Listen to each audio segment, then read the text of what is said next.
एक किसान था जिसके दो बेटे थे। वो बहुत ही आलसी और निकम्मे थे। वो अपने पिता को कामकाज में हाथ बटाने के बजाय आलस किया करते थे, इधर उधर घूमते फिरते थे। किसान को अपने बेटों की बहुत फिक्र थी। वो सोचते थे कि मेरे मरने के बाद इनका क्या होगा, यह अपना पेट कैसे भरेंगे, अपने परिवार को कैसे संभाल पाएंगे। एक दिन किसान की हालत बहुत ही गंभीर थी। कहने का मतलब, किसान मरने की हालत में था। तभी किसान ने अपने दोनों बेटों को बुलाकर उनसे कहा कि हमारे खेत में एक खजाना गड़ा हुआ है, लेकिन वह किस जगह है उसकी जानकारी मुझे भी नहीं है, लेकिन खोदने बाद तुम्हें वो खजाना मिल जाएगा। इतना कहकर किसान भगवान को प्यारे हो गए।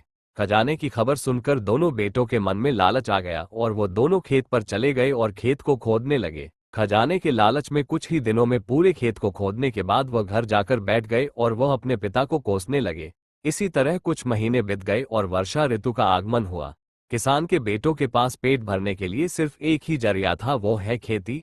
तब बाकी किसानों की तरह किसान के बेटों ने खेत में बीज बोने शुरू कर दिए।